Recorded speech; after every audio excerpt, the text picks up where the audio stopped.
Varicose veins కి సరైన చికిత్స కోసం సంప్రదించండి ఎవిస్ హాస్పిటల్. నమస్కారం. మాఘ పురాణం 6వ అధ్యాయంలోకి వచ్చాం. ముందు అధ్యాయంలో కౌత్సుడు వాళ్ళ అమ్మా నాన్న పెళ్లి సంబంధాలు చూస్తున్నారని, తనకి ఎట్లాంటి కన్య కావాలి, అసలు ఒక పెళ్లి చేసుకోవాలంటే కన్యకి ఎలాంటి లక్షణాలు ఉండాలి, అలాంటి అమ్మాయి వెతకాలంటే అలాంటి అమ్మాయి లేకపోతే మానేయమని కాదు, అమ్మాయిలందరూ ఇలాంటి లక్షణాలు అలవర్చుకోవాలని చెప్పడం. అమ్మాయి కోసం వెతుకుతారు, కాగడ వేసి పెట్టినా కనపడదు. మరి అమ్మాయికి అబ్బాయికి పెళ్ళవదా? మరి ఆ లక్షణాలు లేని పిల్లలకి పెళ్ళిళ్ళు అవ్వకపోతే ఎట్లా? ఇది కదా మనం ఆలోచించుకోవాలి. ప్రతి వాళ్ళు ఇలాంటి మంచి లక్షణాలు అలవర్చుకుంటే మంచిదని పురాణం చెప్తోంది. ఈ గాథని వశిష్ఠ మహర్షి దిలీప మహారాజుకి తెలియజేస్తున్నారు. ఇది చెప్తున్నారు, ఈ పెళ్లి సంబంధాలు వెతికే సమయం వచ్చేసరికల్లా వీళ్ళకి భోగాపురంలో సదాచార సంపన్నుడు, దైవభక్తి పరాయణుడైన ఒక సద్బ్రాహ్మణుడు ఉండేవాడు. అతనికి సద్గుణరాశి, శీలవతి, సౌందర్యవతి అయిన ఒక కుమార్తె కలదు. ఆమె పేరు సుశీలట. బుద్ధిమంతురాలైన సుశీల బాల్యం నుంచే భగవంతుడి పట్ల మిక్కిలి భక్తితోటి ఉండేది. ఎల్లప్పుడూ ఏదో ఒక వ్రతాన్ని కానీ పూజను కానీ చేస్తూ ఉండేది. పురాణ గాథలంటే ఆమెకి ఎంతో ప్రీతి. నిత్యము దైవభక్తి అందే కాలం గడిపేది. కొంతకాలం గడిచాక ఆమెకు యుక్త వయసు వచ్చి చక్కని అందాల భరిణగా అతిలోక సౌందర్యవతిగా రూపుదిద్దుకుంది. పిల్ల కొంచెం పెద్దదైంది, భక్తిగా బుద్ధిగా ఉండేదన్నమాట. సద్గుణరాశి, సౌందర్యవతి అయినటువంటి సుశీల గుణగణాలు తెలుసుకున్న మృగశృంగుడు ఆమెను వివాహం చేసుకోవడానికి ఉత్సాహం కనబరిచాడు. సరే, వాళ్ళ అమ్మా నాన్న వీళ్ళమ్మా నాన్న పెళ్లి సంబంధం మాట్లాడుకున్నారు. పెళ్ళిళ్ళు పైగా ఏంటంటే ఆ రోజుల్లో ముహూర్తాలు తక్కువ ఉన్నాయి, కొంచెం గ్యాప్ వచ్చిందనమాట సంబంధం స్థిరపరచుకున్నాక. ఇది ఇలా ఉండగా అది మాఘమాసం అవటం చేత ఒకనాడు సుశీల తన ఇద్దరు స్నేహితురాళ్లతో కలిసి కావేరీ నదికి నదీ స్నానానికి వెళ్ళింది. ఇది ఎప్పుడు జరుగుతుంది? కావేరీ నదీ స్నానం అంటే ఉదయమే, సూర్యోదయానికి పూర్వం. ఒక రవ కను చీకటిగా ఉంది, మరీ చీకటి లేదు, ఎందుకంటే చలికాలం తగ్గిపోతుంది కదా. కానీ కొంచెం ఒక మాదిరి కను చీకట్లో ముగ్గురు ఆడపిల్లలు కలిసి ఈ నదీ స్నానానికి కావేరీ నదికి బయలుదేరారు. ఇలా వెళ్తూ ఉంటే ఈ కావేరీ నది సమీపంలో ఉన్నటువంటి ఒక పెద్ద అడవిలోంచి, చాలా పెద్ద అడవులు ఉండేవట. ఇప్పుడు కూడా ఏంటంటే జనావాసాలు వచ్చేసాయి కదండి. మనం నది అవతల చూస్తే అన్ని చెట్టతోటి నిండినట్టు కనపడుతుంది మనకి. ఆ అడవిలోంచి ఒక మదించిన పెద్ద ఏనుగు పరిగెత్తుకుంటూ వచ్చిందట. భయంకరంగా ఘీంకారాలు చేస్తూ కనిపిస్తున్న వాళ్ళందరినీ కాళ్ళతో తొక్కుతూ, తొండంతో విసిరేస్తూ నానాభీభత్సంగానూ చేస్తుంది. ఏనుగులు మదించేసరికల్లా ఈ రకమైన ఇబ్బంది వస్తుంది. వాటికి ఆడ ఏనుగు కనపడితే కొంచెం తగ్గిపోతాయి. ఆ మదించిన దాంట్లో అవి పరిగెత్తుకొచ్చినప్పుడు జనాలు హాహాకారాలు చేసి పరిగెడతారు. కొంతమంది దాన్ని ఆపడానికో దాన్ని కొట్టడానికో ప్రయత్నం చేస్తారు. అవి చూసిన కొద్దీ దానికి ఇంకా తిక్కెక్కిపోతుంది, అపై ఉత్సాహం పెరిగిపోతుంది కూడా, దానికి ఆ తిక్క పెరిగిపోతుంది. ఈ జనాలంతా హాహాకారాలు చేసి తలాకు పక్కకి కకావికలుగా పరిగెడుతూ ఉంటే ఈ ముగ్గురు ఆడపిల్లలు ఆ ఏనుగుకి కనిపించారు. అది కాస్త ఈ అమ్మాయిల వెనకాల పడిందట. మదించిన మత్తగజాన్ని, దాని ఏనుగును చూసి దాని ఘీంకారాన్ని విన్నటువంటి ముగ్గురు స్త్రీలు భయపడి తమ శక్తి కొలది పరిగెత్తేశారట.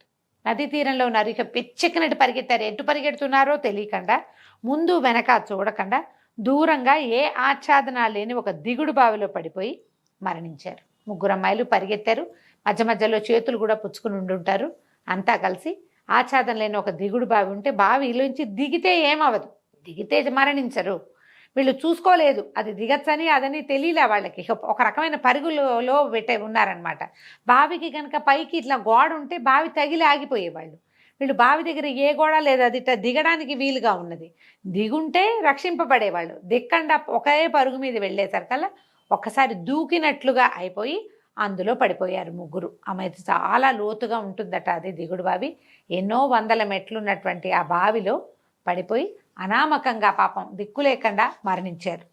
ఎప్పుడైతే ఈ ఏనుగు ఇట్లా పరిగెత్తుకొచ్చింది, కావేరీ నదీ తీరంలో ఉన్నటువంటి ప్రజలంతా కకావికలుగా పరిగెడుతున్నారని తెలుసుకుని రాజభటులు, రాజుగారి తాలూకు సంబంధించిన కొంచెం రాజప్రతినిధులు, ఆ ప్రాంతాన్ని పాలించేటువంటి చిన్న చిన్న నాయకులు అందరూ పరుగును వచ్చారు. రాజుగారి శాలలోంచి ఒక ఆడ ఏనుగుని తీసుకొచ్చి ఈ మొగ ఏనుగు, ఈ మదించి కనపడ్డ వాళ్ళందరి వెనకాల పడుతున్న ఏనుగుకి, ఆ ఏనుగు ఇంకో ఏనుగు, మరి ఆడ ఏనుగుని చూపించారు, ఇంకొక పెద్ద ఏనుగుని చూపించారు. దాన్ని చూపించేసరికల్లా ఇది తగ్గిపోయిందనమాట.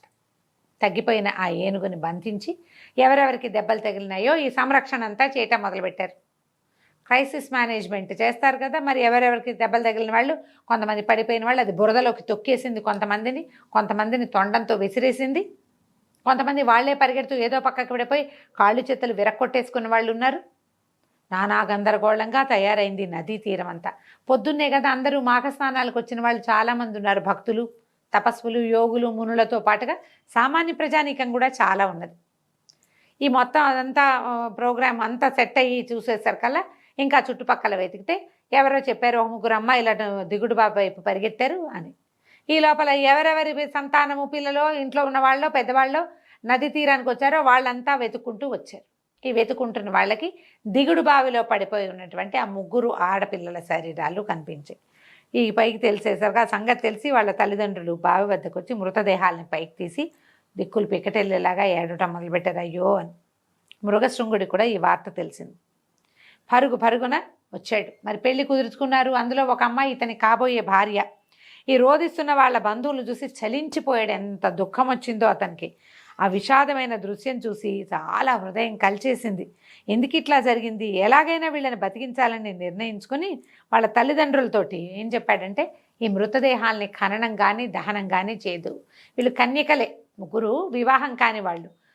ఖననమే చేస్తారు, ఏమీ చేయదు, మృతదేహాల్ని భద్రపరచండి అని చెప్పాడు. ఆయన ఎట్లాగైనా అంటే ఇంతకుముందు కొంతకాలం తపస్సు చేసి భగవంతుడిని ప్రత్యక్షం చేసుకున్న అనుభవం ఉంది కాబట్టి భగవత్ ప్రార్థన చేసి ఈ 3 అనామకంగా అన్యాయంగా ఒట్టి పుణ్యానికి దిక్కుమాలిపోయి మరణించిన ఈ 3 కన్యకల్ని బతికించాలని నిర్ణయం తీసుకుని తపస్సు చేయడానికి పూనుకున్నాడు ఇతను. అక్కడి నుంచి ఏం చేశాడు, ఏమి చెయ్యొద్దు, ఖననం చేయొద్దు అని చెప్పి తను కావేరీ నదిలోకి నదిలో దిగి ధ్యానం చేయటం మొదలుపెట్టాడు.